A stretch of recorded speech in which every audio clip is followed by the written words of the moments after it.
America. Tujikaze, tujikaze, jikaze. Hey Regina, how are you doing? Not bad. Okay. Can you see me? I can see you. I can see you. I can see you. Thank you for making the time. Okay. Thank you too. I'm glad that I've been having some challenges, but I'm glad that I could make it. Yeah. No problem. No problem. So find a stable position so that we can begin the show here. I just thank everybody who has been patiently waiting. Yeah, you can. Is there a way that you can move just slightly so that? Oh, I lost Regina here. Now, I just want to thank everybody who has joined us for the show today. My name is Simon Okelo, and I am in Seattle, Washington. I'm hosting another author who is involved with remembering the future. Her name is Regina Bukenya. Oh, her name is Regina Asinde. Her name is Regina Asinde, and Regina is going to be coming back in just a moment.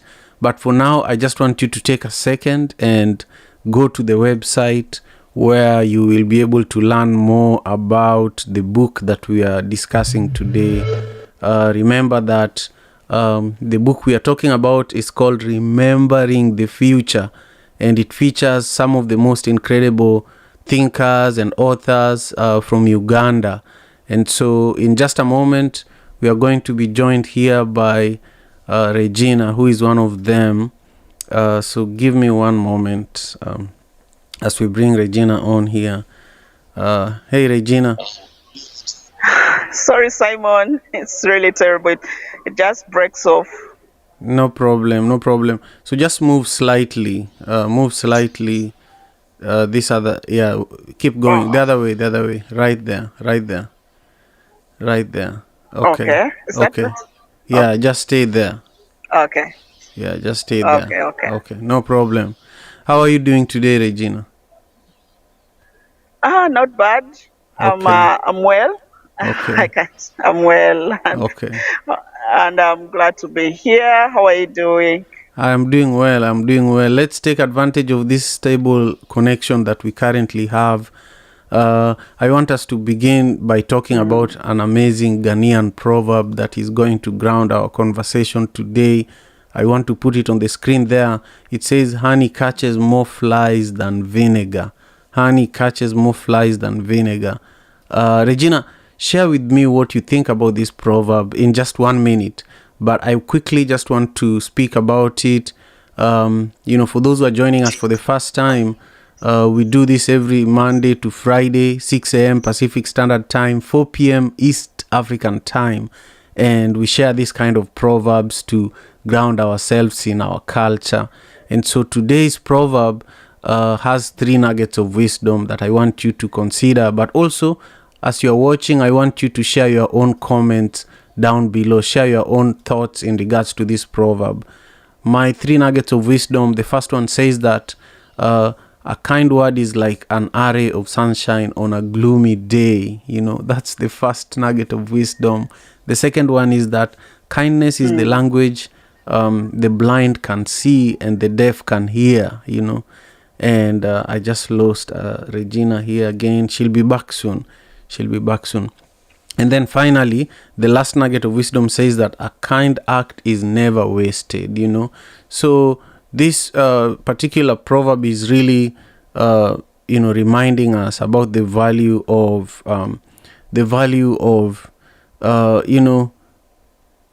sharing kindness, no matter what kind of feedback we are getting by our actions. Being kind is really like investing. It's like investing in a relationship, Let's see if Regina is going to join me back here. Okay, Regina, there you are. Okay. Well, I'm really sorry about this. No problem. My God. No problem. And I tried my best. I tried my best to move away into a better space. I thought things would be okay. Well, things are just okay. So, speak about this proverb, then we go into a little more depth of our conversation today.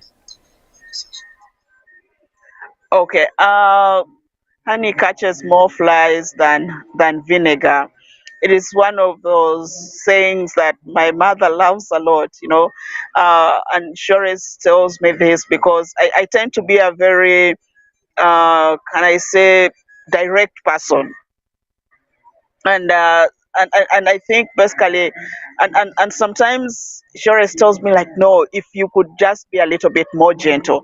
So it is basically teaching you like gentleness, as you said, gentleness and kindness. You don't always have to be brutal. You don't have to always be aggressive. You it's just if you're gentle, you're able to get more of what you want than if you are if you speak with all brutality and all and be so aggressive.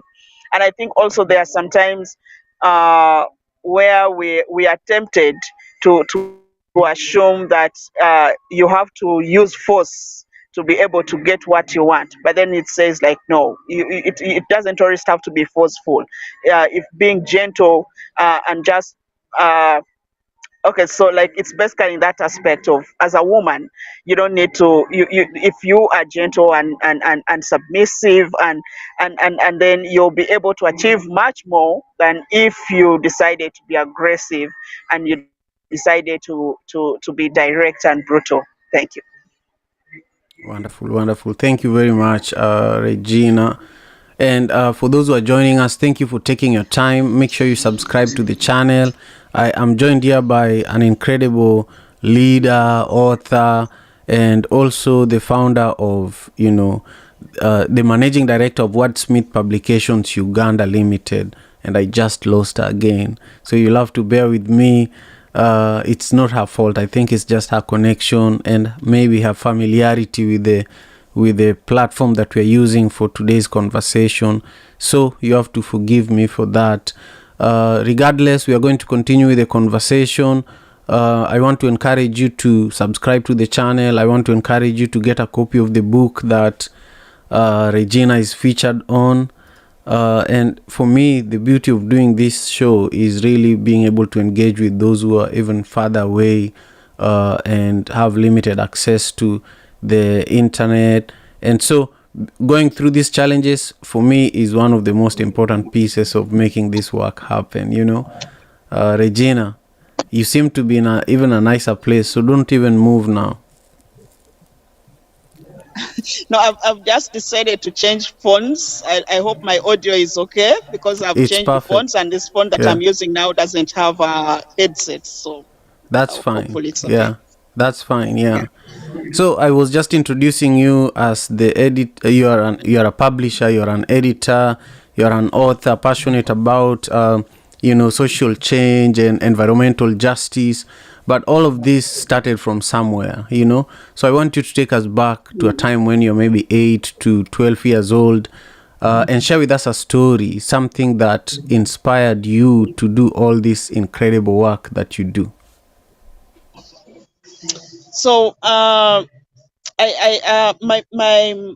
mother and my father separated when I was 5 years old, and no, they separated when I was 7. But let me begin the story from when I was 5 years old. So when I was 5 years old, my father won a scholarship to go for further studies in Scotland, and he traveled to Scotland, and he was in Scotland for 2 years. And so we remained home. We were 4 children at that time. We remained home with our with my mother. In those 2 years, things happened for both my mother and my father. So after 2 years, when my dad came back from Scotland, in that very year that he came back, my mom had a newborn baby, and my father also came back with another family. So they could just not continue the relationship. So they had to separate, and we had to go with our father. And my dad picked us. I remember the time he came back, I was so excited because dad is finally back. And then he came and he came, just saw us briefly, I think, and then he didn't sleep, he didn't spend the night. But then the next day he came back with a car, and he packed everything that belonged to us, and we were taken to where we were supposed to be staying, where his new family, my stepmother. But because we were living in Entebbe at that time, we used to consume fish a lot as a family, and to date I still enjoy fish, in all forms of fish fillet, fish fingers, whatever kind of fish I enjoy it, smoked fish, dry fish, whatever it is. So I remember my stepmother not allowing us to enter the house because she said we were stinking of fish, and she was not willing to have children stinking of fish getting into her house to destroy her house. So we had to sleep on under the shade outside. And the next day, my dad, of course, had to take it upon himself to bathe us and do all those kinds of things. But then from that time, I think the separation of my mother and my dad really got to me and traumatized me in so much. And also getting into a new community, I didn't know. My stepmother wasn't of our tribe, so the language spoken at home was English. I didn't know how to speak English. And I just had issues settling in within the family. And a few times later, grandmother. But I felt like that is the time when I wanted to learn this new language that my father's family was, the new family that he had. And I learned how to write and read, even though I didn't understand most of the things. So I would read my stepsister's books. I didn't understand most of the things, but I just wanted to learn how to read and write the language that they were speaking, which was English. And so for me, I learned how to write English before I learned how to speak it. So I learned how to write English before I could learn how to speak it. But also writing for me as a child growing up in such a dysfunctional family was a means of surviving. It was the only thing that I could really understand in all these things that were happening around me. And so I could only find an escape when I read about those different stories. I remember one of my very favorite stories when I was a young child was The Concubine. And it was just so amazing. And I think also I've always had a passion for the spiritual things, I think. And I loved reading the Bible stories. I loved reading all kinds of anything spiritual. I loved watching anything spiritual. So for me, it was at that point because I was maybe trying to make sense of my life. I don't know, but that is what has really shaped my life. My passion for reading and writing was engraved from that point of I needed to fit into the new family that my father had with my stepmother. And I felt the only means I could do that was through reading and writing. Thank you.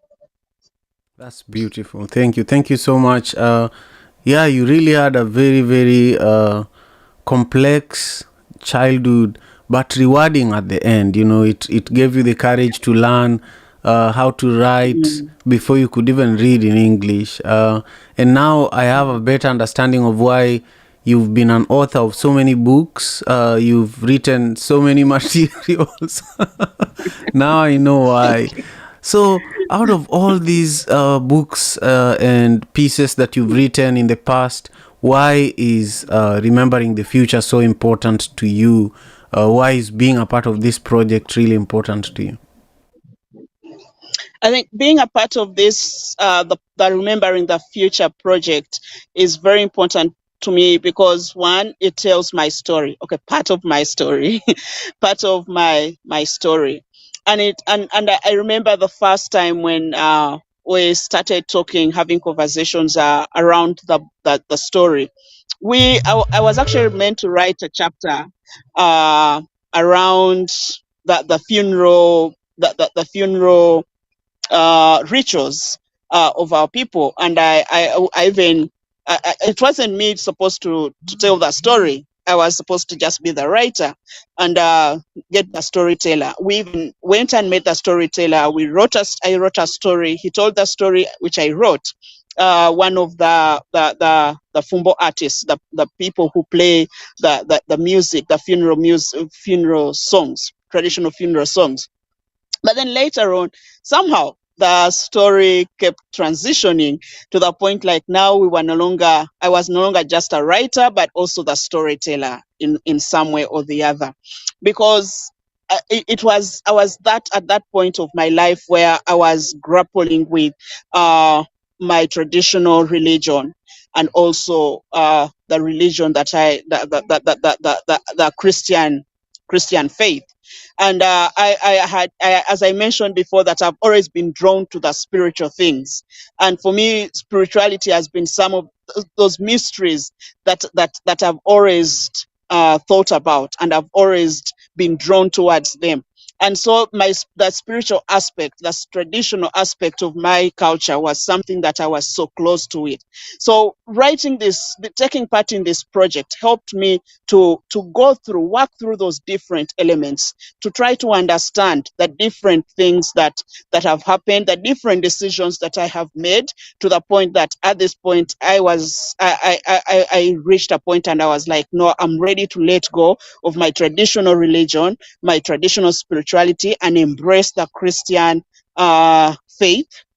Because of the different things, the good things, the salvation, the hope, the hope and the goodness that I have found, the comfort and the love that I have found in the Christian faith, vis-a-vis the pain and everything else that I faced when I was still practicing the traditional religion. Yeah. That's incredible. That's incredible. Now, for those who are joining us, thank you again for making the time for today's episode of the Afia podcast. My guest today is Asinde Regina, who is one of the featured authors in the Remembering the Future book. Remembering the Future book is an amazing book featuring some of the most incredible authors in Uganda. She has a copy over there. And if you want your own copy, you can go to ugandamemories.com, or you can go to Amazon, or you can go to Ibua Publishing in Uganda. Regina, do you want to share with us your favorite excerpt in the book? Since you have it in your hands, just open it up and read for us your favorite excerpt of the chapter that you wrote. Okay.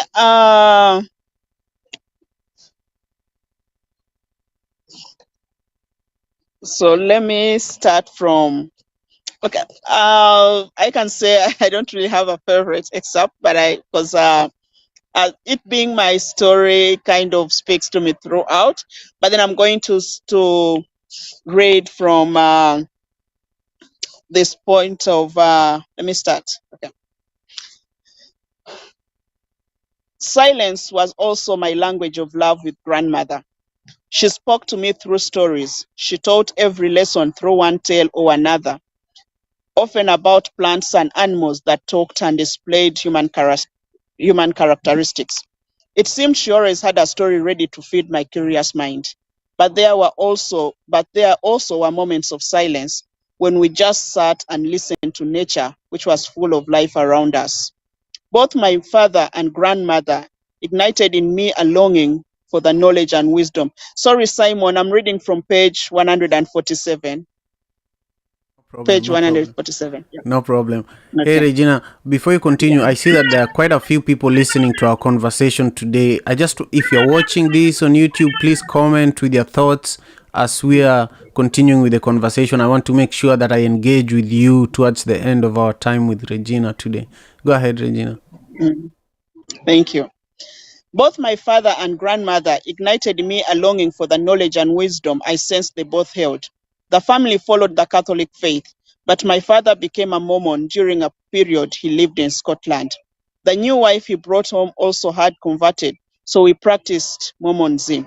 I no longer understood the world in which I lived, why my father had left only to come home with a new family, why my mother was no longer part of our lives, why I had to be sent to live with my grandparents, why I then had to be taken from my grandparents and sent to a boarding school, and why I had to go for holidays to a home where the language spoken was totally foreign. My stepmother was of a different tribe, so we spoke English, which I did not know.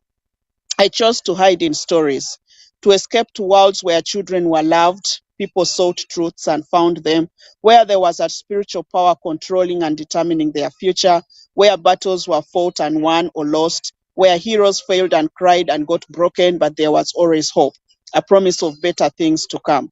The amazing stories of the Bible and the Book of Mormon fed my yearning mind, though I was frightened by the notion that we were in the last days, the end times, and that if Christ found me unworthy, I would be damned forever.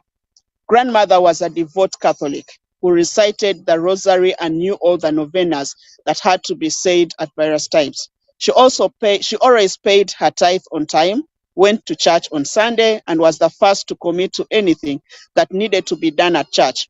But she was also the very embodiment of a traditional person. Maybe she adopted Catholicism easily, because the entire way of life of the Jupadola, from conception to death, was wrapped up in customs that had to be followed to the last letter.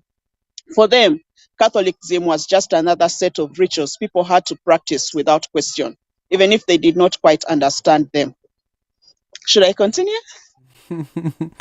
I want you to pause there for a moment. You are such a great reader. I wish this internet was not even a problem at the beginning. Yeah, I'll let you continue for a moment, but I want to ask our viewers who are watching this, if you haven't got a copy for yourself, a copy of this book. Regina, can you show them the cover of the book that you're reading from? Yeah, Remembering the Future is the name of the book. And this book, if you've all been following the African Father in America podcast, I've featured a lot of authors on the show that are part of this book, and I want you to support them. So go to ugandamemories.com, go to Amazon, get a copy, and if you're in Uganda, go to Ibua Publishing and also get a copy for yourself.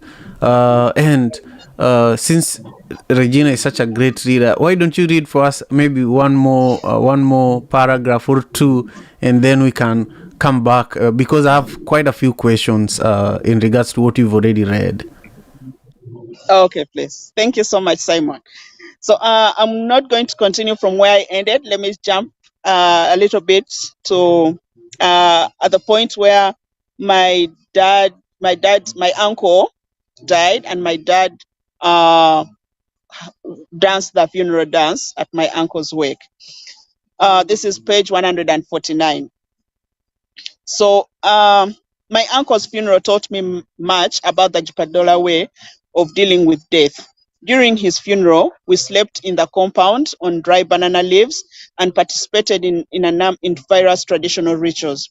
As is the custom among the Jupadola, he was bathed and dressed in his best clothes. A fire was kept burning for him and friends, in-laws, and relatives who came to keep vigil. After a few days, the fire was allowed to burn out. The ashes were collected and poured at the foot of a banana plant. A cock or chicken was slaughtered as a sacrifice, and a meal was prepared for the mourners. Millet beer was also offered to the deceased. According to custom, my uncle's body was wrapped in white sheets and blankets brought by his children, sisters, brothers, and parents. The number of sheets and blankets shows how much a deceased person was loved or valued. Each clan has a specific compass direction that the head of the deceased should face when buried. Men are buried in front of their homes to signify that they are the heads of the homes and still watch over them.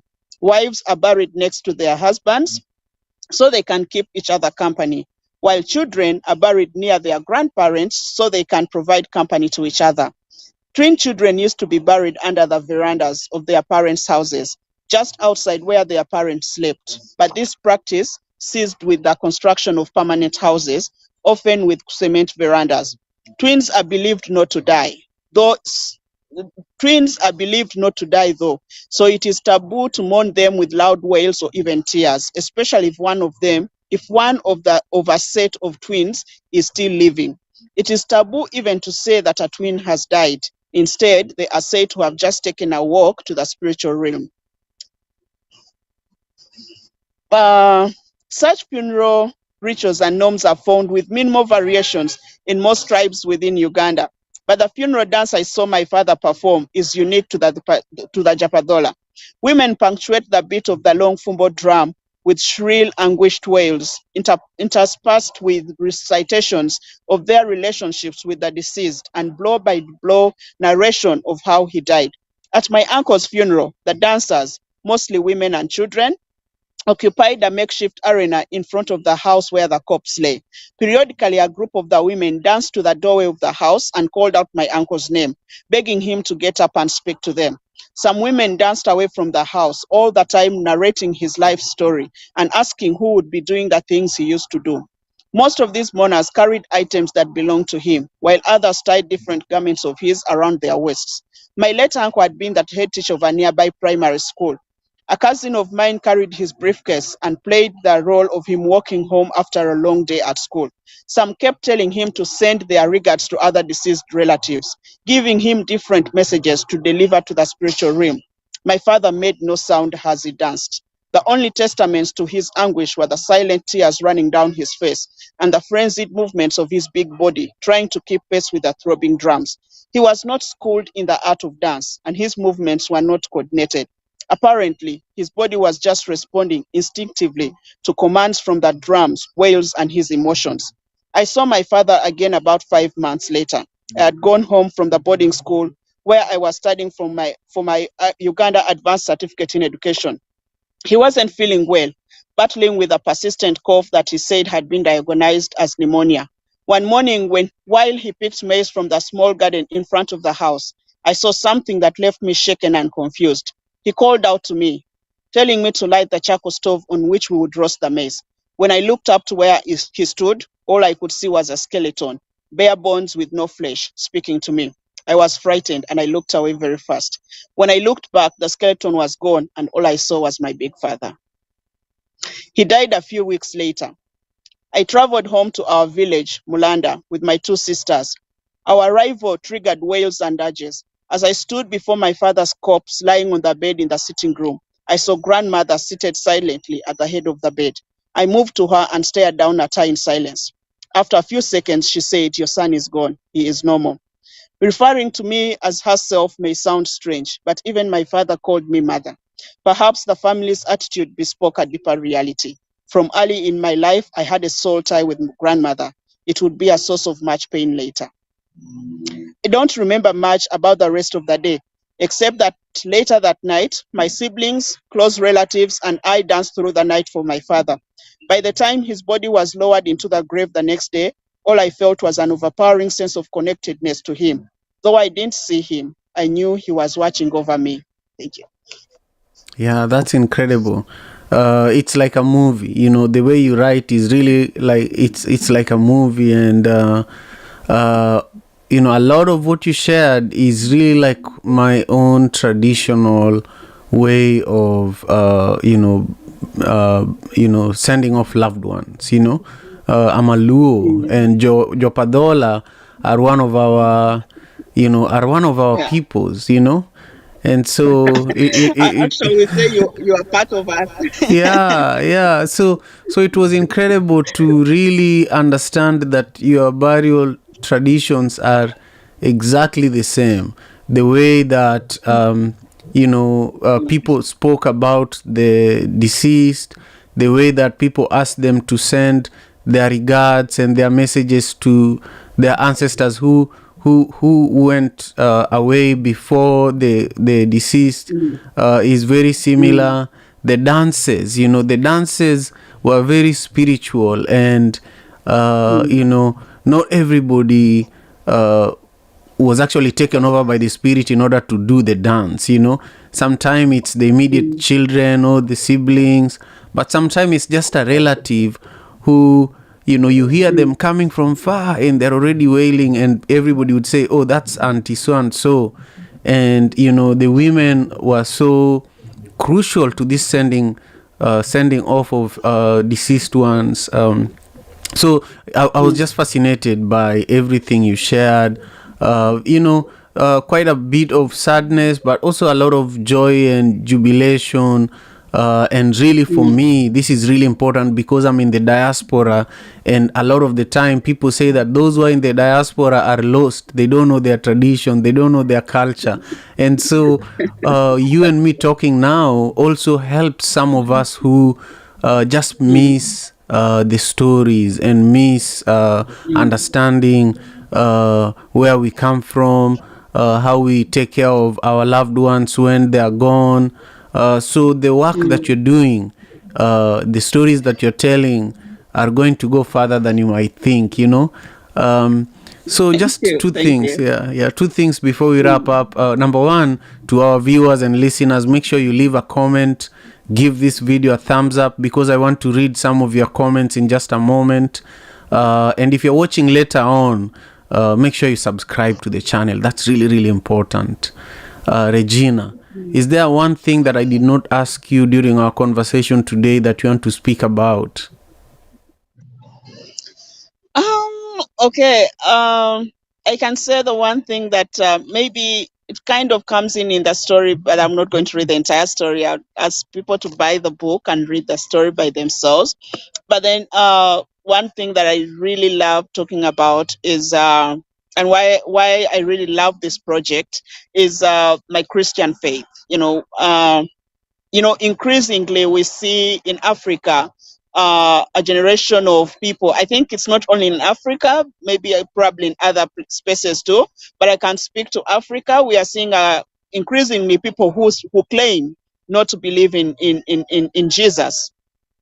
Who don't even want to associate with Jesus, and because they feel that Christianity is a tool of it is a colonial tool that was used to brainwash Africans and do all sorts of atrocities. And it might be true in one or the other, but then personally, I always love to profess my Christian faith, and I can say with all pride that Jesus Christ is my personal Lord and Savior, because of the difference, because I have lived in both worlds, as I have practiced both spiritualities, the traditional African religion spirituality, and then the Christian Christianity.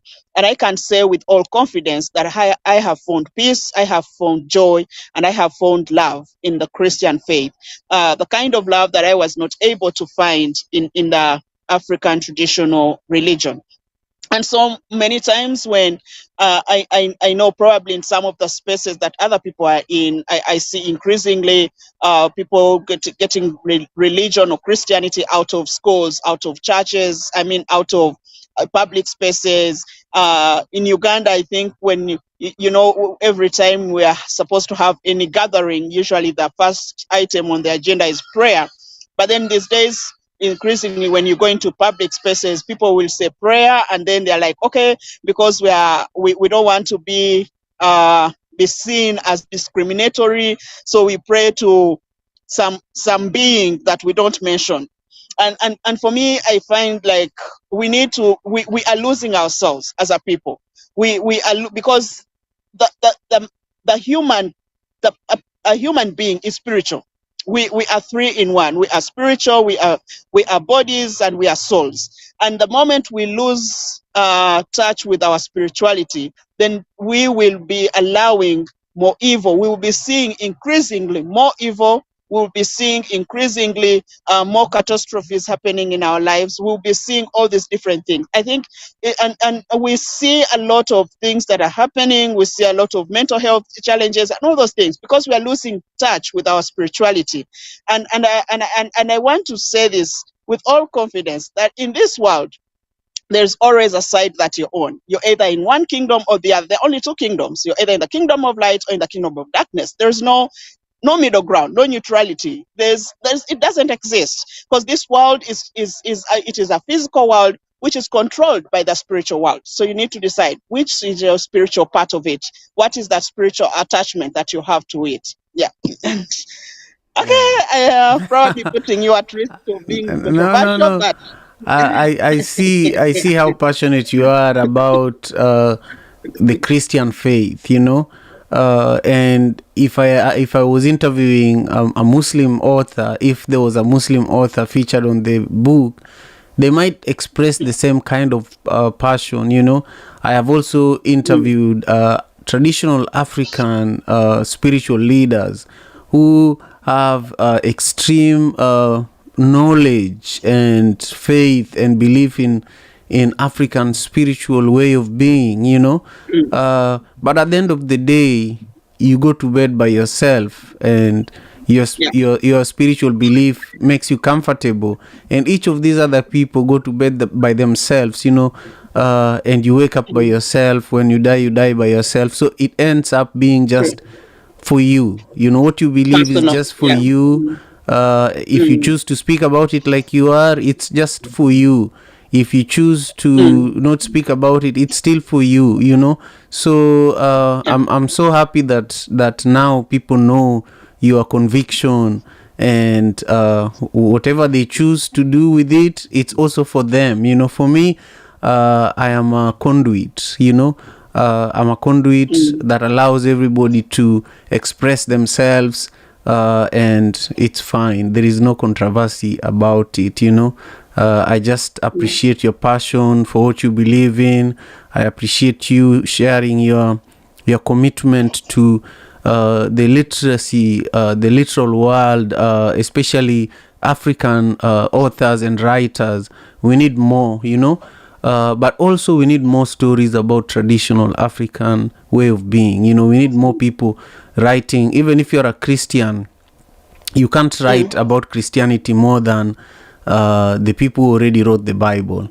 But you can write about traditional African ways of being because you lived it, and you can't run away from it. So I would just urge you to keep writing, because you're so gifted at it. Keep writing more about these stories, because we need more. Thank you. We need more. Anyway, Thank you. let me read some of the comments from our listeners and our viewers. Francis Jones says that he has been looking forward to the show today. Harold Charles says that he's joining us from Kisumu, Kenya. And Stephen Okot says that this is another wonderful story. I like the part of the dance with the dead. Interesting comment there. We weren't able to meet Regina during our trip, but her story was one of the best that we read and wanted to film. So Stephen is actually one of the my team members that came to Uganda to film the short documentary about this book, and is also watching. I know that Chris Conti, who edited this book, is also watching. Thank you again for the opportunity to spend time with people like Regina, Chris, and also I saw that Edna Namara is watching. I want to see all of you guys comment down there, by the way, whether it's later on or now. I just want to see your names commenting. That's the stamp of approval that you watched this. But anyhow, Regina, it's been wonderful having you on the show. Have a nice weekend. And I'll watch this again, because a lot of the things you said are really, really moving. Go ahead. You want to say something? I want to say thank you to you, but I also want to say thank you to all the members that the authors, different authors that worked, that took time and reached out to different people, the ones who told other people's stories, the ones who told their own stories. And as you said, that it is very important that we get these stories told. And I want to say thank you to Chris, to Chris Conte. Is really an editor that is very open, given that he's not African, but then he's able to understand and talk through these different things. Some of them are very difficult conversations that we had in the process of making the book and writing. And I want to say he's really very patient and very open to learning. Many times you find that some people want to impose their ideas, impose their thoughts on an author's work, but then with Chris, it's totally like he's that open to learning. And many times you're like, no, this is not it. This is what I want to say. And he would be open to learning that. I would also want to say thank you to Hilda, who was the Ugandan editor, Tronjere, who worked also on the aspect of it. And I want to really say this book is one of that book that really archives a lot of the traditional. As you said that, I'm very passionate about being an African because I'm African anyway. But then, but most of all about the story, the African story. The African story, although there's nothing like the African story, but that those stories that we have lived through, and it's one of those things that I always try to write. I have written a number of stories. Recently someone told me, like, you're a Christian but you don't have a Christian story. This is my first Christian story, but then I always write a lot of stories, because I believe we are first losing out on our stories, on our values, on what makes us African. And we can only be able to capture that if we go back and listen to the stories. The saying that when an old person dies, and an entire granary, I'll not talk about a library, but I'll talk about a granary of knowledge has burned down. It's very true. And we in Uganda, particularly because we are really a young generation, unfortunately we are losing out on so much knowledge, because we are having the older generation dying out. And also the current system of life is not the system that we lived through. When I was growing up, I grew up with my grandmother. When I had challenges in my life, I would go to my grandmother. I would sit at the feet of my grandmother. The current social systems are different. Children sometimes are speaking totally two different languages from their grandparents. And so there is no way we are passing on, because Africans, we are oral people. It is the lessons are passed on through the stories that we hear. They are passed on verbally. But now, no offense made, if you're living in the US and your parents are living in Uganda, your children are missing out on that information, on that knowledge that they would have picked from their grandparents. And even not even far away like that, but even just within the city. So it is something that as writers, I really feel passionate that we need to write. We need to write as faster. Unfortunately, we are losing out on the knowledge faster than we can write, but we can try. And so when people like Conte come up, when you come up to host us on your show, it is also really to really share our stories, and also it might not be the entire stories, but you are open, you're providing a platform for that knowledge, those nuggets of wisdom through the Proverbs. You archiving, you're doing the work of archiving, which is very important. So, okay, I've said so many things, but that is it. Thank you so much. We will have you back on the show. Now you see where you are, the phone you have, the connection you have is perfect for this show. So we will have you back again, and we will talk a lot more. I just thank you for taking the time, and enjoy a little bit of what is it called? What is this thing made out of banana and the peanut is it the peanut soup? Okay. Yeah. Huh? Oh, matoke and granite. Yes, enjoy that for me this weekend. Okay. Now I enjoy more of kalo, of corn than matoke, but I will enjoy the matoke for you. I love corn and rech. You call it rech too? Yes. Yeah. Okay. Exactly. Okay. Okay, thank you Do you so eat much, ngege and butter as well? That's Okay. beautiful. That's beautiful. Take care. Yeah, we do. We eat butter. Yeah. Thank you so much. Take care. Bye Okay. bye. Bye. Yeah. African father in America. Tujikaze, tujikaze, jikaze. Tujikaze, tujikaze, jikaze.